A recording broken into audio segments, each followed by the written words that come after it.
Barnett, he's one of the good men in football for many, many years. Kind of, young guys like me look up to.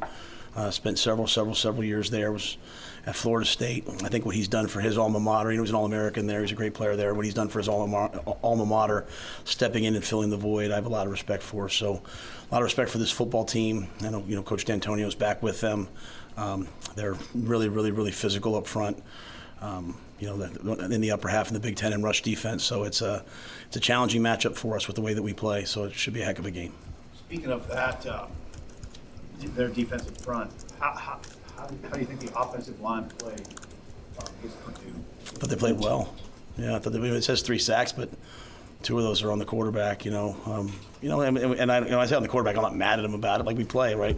But they're not getting run by, and even the one on the first drive was just a delayed. They took the end off. They delayed. I mean, that was none of those were really a guy getting beat. So I thought the offensive line hung in there and played well. I love the way Justin plays, the energy he plays with. I love, I love the way Henry came in the game ready to go. So I thought the offensive line, thought Teddy played well. I thought the offensive line battled and was a bright spot for us in that game. Coach, do you have an update on Omar Brown? Yeah, Omar's in the protocol, so we'll wait and see what happens. Coach, do you have to go through, you guys have never been on this long a win streak before, and I know you talk about even Peel, you have to remind them, because there's going to be a lot of good things talked about in this team this week, and how do you keep these guys all headed? Yeah, I think our guys watched the tape, and I think defensively they knew it wasn't really nearly as good as we thought it was. A lot of things that could have happened didn't happen, but we weren't at our depths in the secondary. Even the touchdown. To give up a touchdown on 3rd and 15. Scrambles have really hurt us this year. If there's one thing on defense we have to improve upon, it's our scramble defense, and quarterbacks that scramble have really hurt us and hurt us again in that game. We got some takeaways, which is great. Proud of the guys, but we didn't tackle at the level we've tackled before. And with the back we're going to face this week, EJ had him last year at UConn. Carter, you better tackle. This guy's big and physical and downhill, so we didn't play nearly as well on defense as the stats denoted. Sometimes, and I think in fairness to me, like when we've lost, I said, hey, we've done this better than I thought. This was better than I thought. We came in, I think the guys, all of us were kind of like, hey, that really wasn't the level of defense we thought we were playing. So I think there's that. Am I answering your full question? Well, it just as a whole mentally with these guys, because there's got to be a lot of positivity around it. That's something that these guys truly haven't experienced. Yeah, but I want them to have positivity, right? Like, I think when you come to a place like Nebraska has won so much that in history that if it doesn't look like the '97 team, all I hear people tell me is, well, it was ugly. I'm like, okay, 31-14 wasn't too ugly to me, right? So, everyone, I understand it. I'm not complaining about it. When I say these things, I'm saying it for the players, right? Everyone has to have a take. I don't know how many people follow you if everything you get up there and say on your things are super positive, right? So you have to find something to talk about. But I thought we did a lot of positive things in the game. I thought we did a lot of negative things in the game. So it's just the truth's always there, right? Let the tape be the truth, right? So we have the same process on Sundays. Come in and watch the tape. It's almost on the vice versa on offense. Like I told the offensive guy, I told the staff, I said, I went after the offensive staff up because I want 24 points, and I want 40% on 3rd down, and I want to win the turnover battle. And we scored 24 points on offense. We were 43% on 3rd down, but we lost the turnover battle. So we're last in the nation right now in fumbles. We're last in the nation in fumbles lost. That falls squarely on my head. But a lot of the other things, with the amount of guys down and, to go out there and score 24 points against Purdue, that's not easy to do. Just Purdue can play defense. That number 5, man, something else. Number 4, you're something else. But we knew it going in, right? So to have young receivers go out there and make those plays, I think Jalen Lloyd came to our house on Thursday night. I think he told Julie he was going to score 2 touchdowns. He was a confident little guy and went out there, and I say little guy in a fun way. He's a grown man, but, he went out there and he made plays. So it's just the truth somewhere in the middle, right? It's not, I hate it. The special teams, did they play well or did they not play well? Well, I don't know. We put the ball on the ground twice, but we also scored a touchdown and nailed a 55-yarder. So it's not good and bad. It's just somewhere down the middle. And we have to improve, right? We have to improve. because these games are going to come down to the fourth quarter, and there's things that we can do better. Being 5-3 and being -9 in turnovers is a testament to what? Well, we're on offense, because no one says much good about the offense right now, right? We're still first in the Big Ten in rushing. We're still first in the Big Ten in rushing yards per game. We're still first in the Big Ten in 10-plus yards rushing, 10-yard rushes, which I think is a pretty cool little stat I try to keep. So that, if you're normally doing that, people don't say how the O-line play, right? Like they kind of know, like, well, if you're first in rushing and you run the ball and people know you're running it and you're still first in rushing, you're probably pretty decent at something, right? I asked the offense to get to in the 40s on third down. They did it, right? So, I think there's kind of those things. So anytime you're first in rush offense and you're first in rush defense, like what people say ugly, I think is tough. Does that make sense? Like, whereas people might say, hey, you guys are winning ugly. And trust me, I do know it's ugly. So I'm not saying that. I'm as upset as anything. But the flip side of it is I just think we're kind of a tough team. I kind of like our guys. I think we're kind of a gritty, tough team. And I kind of like running the ball and stopping the run. I kind of think that's pretty cool. You know what I mean? So I think it's a testament to that. I think it's a testament to winning the time of possession. I think it's a testament to playing well on special teams and you block a punt one week, you block a field goal one week, you score on special teams one week. I think it's kind of a testament to that. And what's unique, too, is that we're third, and this could be wrong, so if it's wrong, don't say I lied, just say I was wrong. But I believe we're third in yards per completion in the Big Ten at 12.6, which would usually say, hey, you know what, you should probably throw it a little bit more. And you know what? You're up 21-0 in that game, and we're controlling the game. I'm kind of like, hey, let's just put these guys away. Got too late. We got to some of the inside zone slices that won the game at the end. Great job by Donnie saying, hey, I got the play. And flipped it to the field. Sack called it, and Emmett split it. Probably, if I could go back, we could have got to that earlier. But I think it's just a testament to, like, hey, we're a physical, tough team. You got to want to play us. But we will always have trouble with other tough teams. Michigan State's a tough team. So that's why I think this will be a battle. And I think it'll be a real battle. How did Harvard come in on Sunday feeling after some of the hits that he took? I don't think he felt real good. Yeah, I mean, I love the guy. I love the competitor, right? I kind of said to him what I said to you guys. I didn't want to say anything in here that I wouldn't say to them. I said, well, if the one was your own dang fault, right? Like, don't, and he said, Coach, that guy could have come off the sideline for all I know. I didn't see him. So, I mean, I love the competitor. I think he's caught in the middle right now, and I have to do a better job as a head coach sometimes of, hey, I don't want to slide, but he kind of slows down right before contact. The week before, I thought I was hesitant. This week, I think he's just not quite sure what to do, and he hasn't played a super ton. So we're going to work on that this week because both fumbles, the play was dead. I mean, he knew he was done. We just probably needs to get down on those plays, and not because he's a sheep, but he just probably needs to skip a rock and get an extra yard, and we'll just play 2nd and 9. So we're trying to make sure as a staff, like we took a lot of time this morning as a coaching staff to go back through ourselves and, hey, what are the things that are happening and how do we fix those, right? But he's a little bit beat up. But you know what? He's the quarterback in Nebraska. I know you've been in this league only, 6 weeks or whatever it is, but you've watched probably all of the teams. The defenses in this league are just way ahead of the offenses statistically. Why do you think that is? I don't think people understand or value. Maybe we do here, but across the country, the impact of the weather in some of these games and the winds. Like, I mean, those winds, like the ball Tommy picked off. Tommy's gonna want to fight me, but like he threw that into the wind. Now I mean, they got behind us a couple of times. They threw another ball. They got behind Giff and cover two. Giff's the middle run through the two cover two safeties jumped 12-yard route. Same thing happened against Michigan, right? On a nice clear 98-degree day, and my man throws a touchdown we catch on our helmet. Same thing happened. Giff makes a heck of a play to bat the ball away, right? But he's also throwing that those winds are severe. Like there's times where we're out there and we're like the option pass.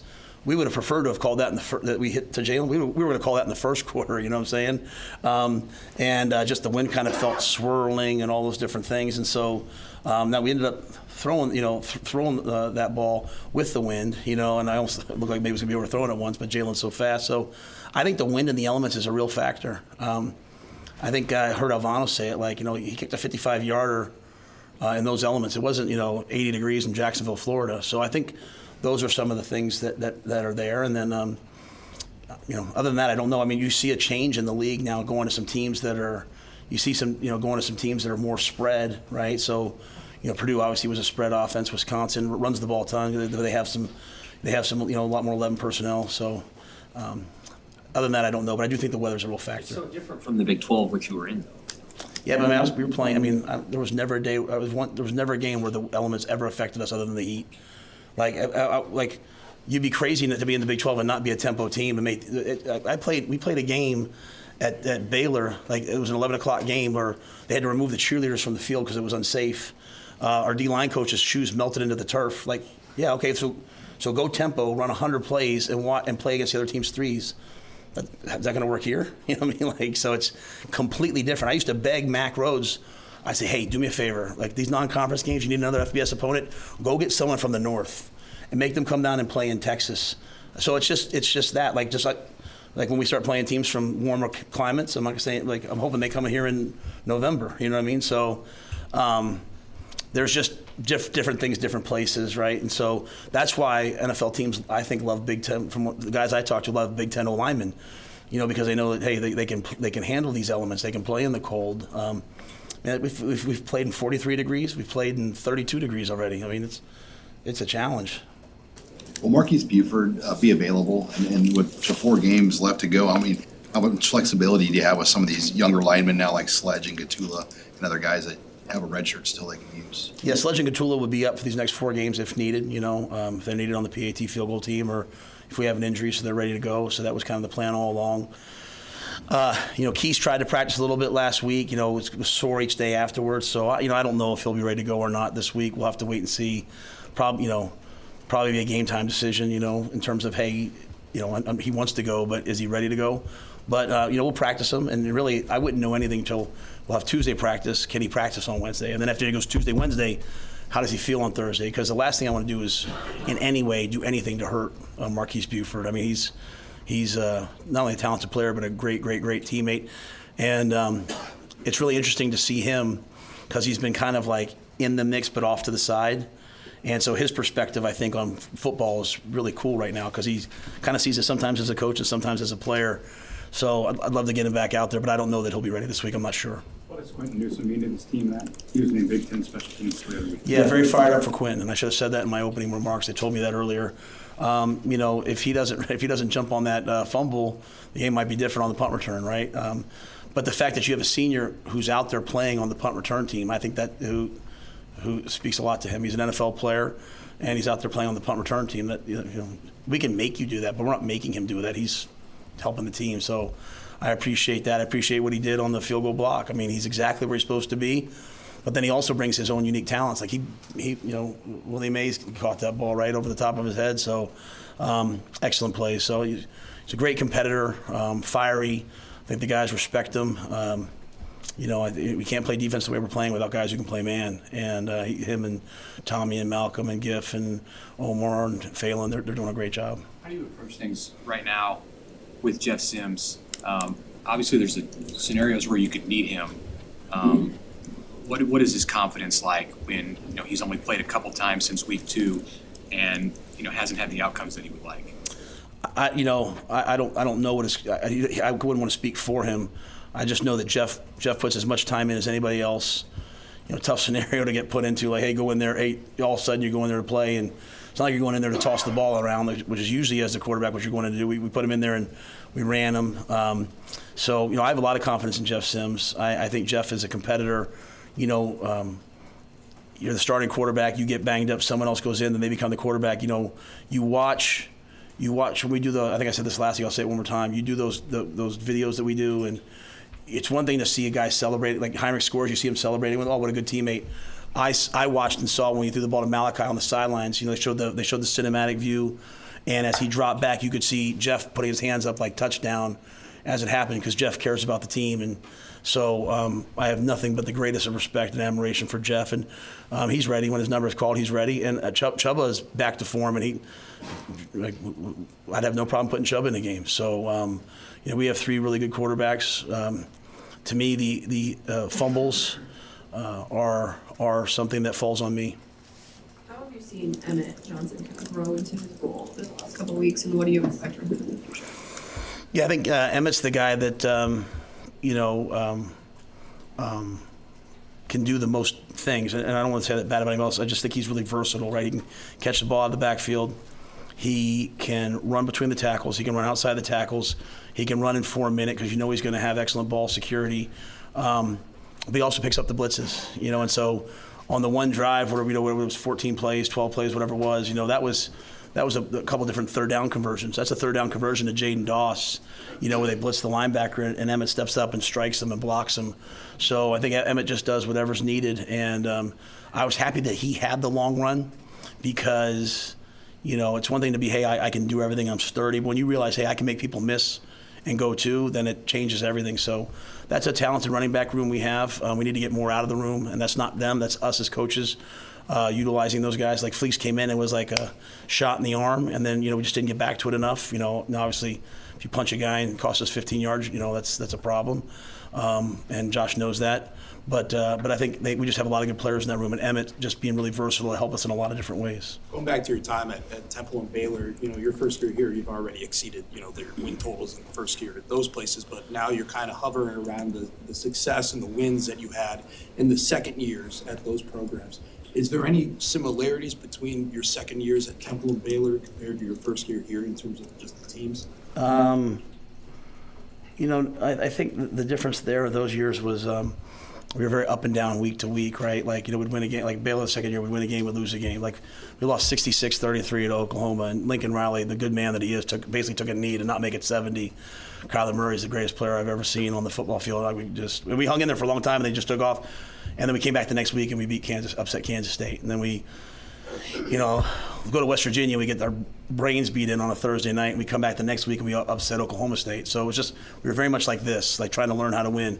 Whereas these guys, and at Temple, I can't remember the second year, you have to forgive me. I think we had like a run, I think we got off to a really good start. I think we were 4-2, and then we just fought to get wins down the stretch. I think the difference with these guys is they understand the process, and they're much more process oriented.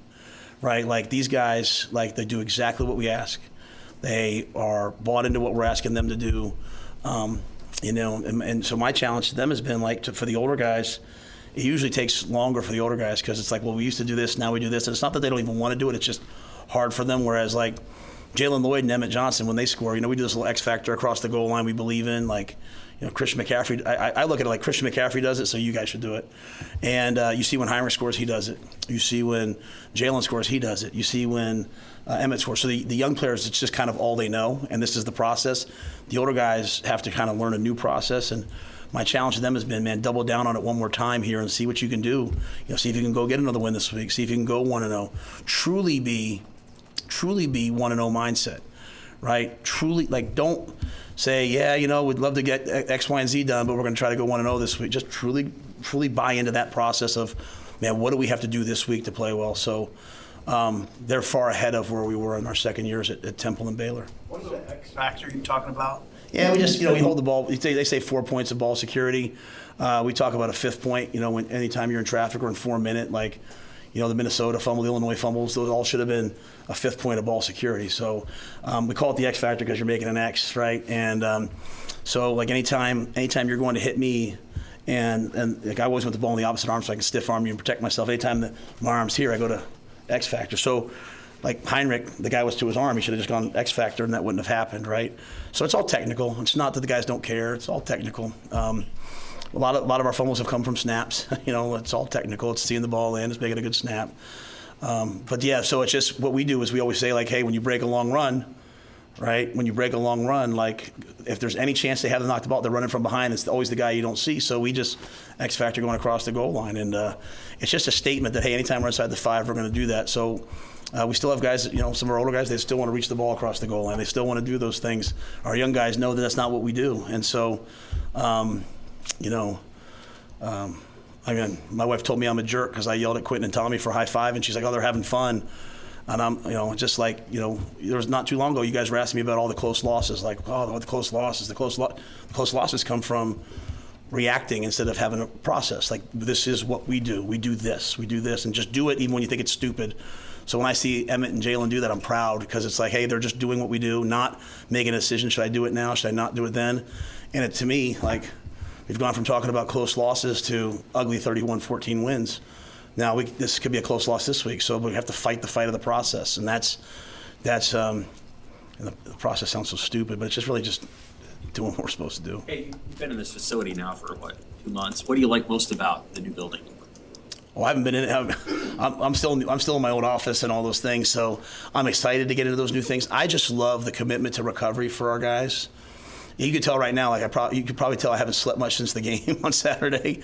So I love, on Friday I can go in and when the players aren't there, I can go in and use a float tank, right, and reset my whatever it is, sympathetic or parasympathetic, whatever. I can get 4 hours of sleep in 60 minutes. I love the fact that our players can go in there and they can use infrared to reduce inflammation. I love the fact that there's traction tables. I love the fact that there's resistance pools and cold tubs and hot tubs and dry saunas and infrared saunas and dry flow tanks and wet flow tanks, and all those things I think makes their bodies better. A lot of places have them, but they don't have the commitment from the players. Our players are amazing.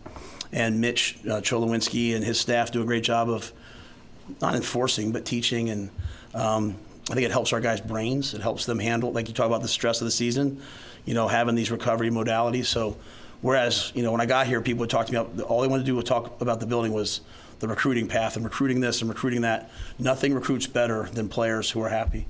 And so I love the fact that our players are in there. I only go into the locker room, on game day. The locker room's pretty cool. I just love the other stuff. So you're still your office is over here. When does that switch over?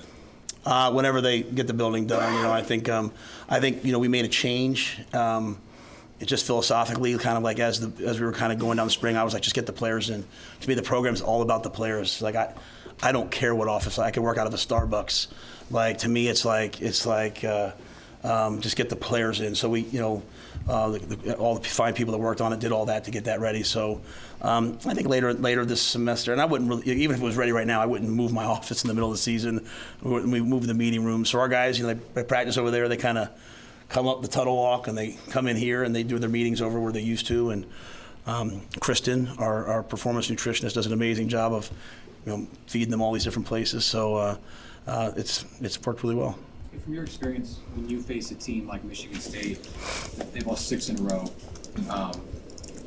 When you've seen those teams in the past that have gone through some struggles, are there any hidden dangers that you may not see when you look at their record that exist in these kind of games? Yeah, it's if you, again, it's going to sound like I hate when I sound like a coach, but it's like it's just if you don't do the process, it's just expectation, right? If you saw me and I gave you $100, you'd be like, wow, thanks, Matt. And you saw me the next day, I gave you $100 again, you'd be like, geez. And then the third day, you'd be looking for me and I gave you $100. And then all of a sudden, a week later, I walked by and didn't give you $100. You'd kind of be like, well, what's the deal? And then if I didn't give you $100 the next day, you'd probably be upset with me, right? Because you start to expect things. So if we expect that the game's going to go one way and it doesn't, then sometimes we're caught, right? So we expect every game to come down to the very last play, and we've got to throw a Hail Mary, kick the game-winning field goal, or make a 4th and 1 stop to win the game. And that way, nothing ever bothers you. Hey, we're expected to be down 21-0 going into the fourth quarter, and we're going to go rally, and we're going to win 22-21. Like, it's just what do you expect? And so when you look at people's records, if they have a great record, sometimes you're like, oh, geez, this is going to be really hard. You expect it, and then all of a sudden, sometimes you miss an opportunity to go play well. When you look at people's records, you say, oh, they haven't won. You expect, the opposite. Like, I knew Northwestern was a good team. People are saying like, well, who have they really? Northwestern's a good team. Just look at the football. So that's the danger. But also like think about the men in that Michigan State locker room and what they've accomplished over the years. Think about the last time we went there, right? We had it almost won, and we lost it in the fourth quarter, right on special teams play. So think about like I said, think about Coach Barnett, All-American there, spends 15 years of service, steps in as the interim head coach. Maybe he'll get the head coaching job, I don't know, but his last game as head coach, this is their last game at home. How would you coach? You know what I'm saying? How would you play if you're those seniors and you didn't go in the portal and you decided to stay and fight for your team? Like I said the same thing about Northwestern. I said, hey, look at what Northwestern, how they banded together with an interim coach, and that they battled us to the very end, and then they went out the next week after that kind of tough loss to us. They went out the next week and they beat Maryland, who's 5-2. So it's expectations, and I know those men on that staff. I know Coach D'Antonio. I know the guys that are there. I watch the way they play, and we would be nuts to not expect to have to win the game on the last play of the game. One or two more. In terms of recruiting class sizes, do you see this 2024 class getting up to 30 guys, and 25 to 30, is that a good target range for your classes generally? I think every year is different. I think, like I said, this is a unique time still with the COVID year still out there and different challenges. So I think, I personally have always believed like your first two classes are so important to set the foundation for what you're going to do. I think when you look at the guys that came in last year, as I said after the game, when I called the freshmen up to eat, I was like, geez, like we got some good players. And we got a bunch of other guys that people haven't even seen yet, so just didn't want to pass up on some of these guys that I think are good players. So, we have a good staff led by Sean Padden and Vince Ginta, and those guys, they manage it. So I just think it's different each year, and we'll have to do our best to manage just kind of what the following classes look like. Coming scoring that touchdown late, that's what you want, right? You want the offense to finish like that. Does the offensive line need something like that right now, or is it confident enough? I think it's confident enough. I think, what week was it, man? I think the Illinois week was the week where they just decided to like block out the noise and just go play. Don't worry about some of the things we've talked about in here. Don't worry about how someone else graded them. Don't worry about what people are saying. And you're facing a D-line, with 4 and 88, and the guys that they had at Illinois, and we got up in that game. So I think we needed that. And then, in that game against Illinois, twice we had the ball down there inside the red zone. We could have scored that touchdown to put the game away, and we had the fumbling issues there, right, and penalties. So to have that happen again this game, I literally showed them the Illinois fourth quarter to the team, and I showed them our fourth quarter. We haven't improved it until we hit that play, right? And so to hit that long run, we talk about a fourth quarter shutout a lot.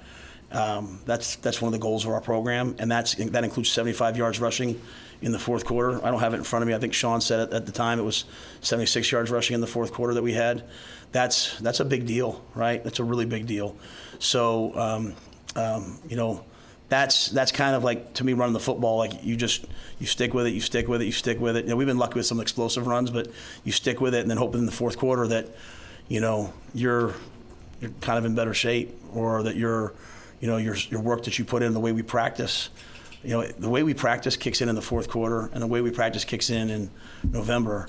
And so that's kind of the mindset. So I was happy with those linemen. Like, Ben Scott battled through last week with that knee, and he was like, hey, I'm playing. And he, we went full pads on Tuesday, went full pads on Wednesday. He went out there and then played well in the ball game. So happy for that. We're going to talk to Ed tomorrow. What do you think about the focus and improvement that you've seen on special teams this year? I think Ed does a phenomenal job. For many years, I didn't have just a special teams coordinator. I had a guy who did that and coached something else, and Ed did it for me. But I just think his ability all day long to talk to players one-on-one and to make sure guys understand what to do. And like even last week, like the impact of the offensive line injuries, so now Dylan Parrott goes out to be on the field goal team for the first time ever, right? And it's his first reps playing. And, to know that, hey, I'm going to get live reps on Tuesday helped him, right? So I think Ed does a phenomenal job of doing those things and managing different players. The one area that has to improve for us is our punt returns. Coach Darlington came to my office yesterday and said it was a disgrace, and he was right. And he said it in a respectful way, like, hey, Matt, let's talk about this. And obviously losing Billy, and then, AB, had the fumble, but we're letting the ball hit a lot, and balls are going down to the one. So there's areas to improve, but I think Ed does such a great job of letting the guys play fast while still trying to find wrinkles. We come up with a pump block. Hey, we put Elijah Judy in on field goal block. Hey, we create this, but he doesn't overdo it. Well, some special teams coordinators, man, it's so much scheme that the guys can't play fast. They still have to be able to do offense and defense, and I think Ed's special in that regard. I'm very lucky that he's stuck with me this long. All right, guys, good to see everybody.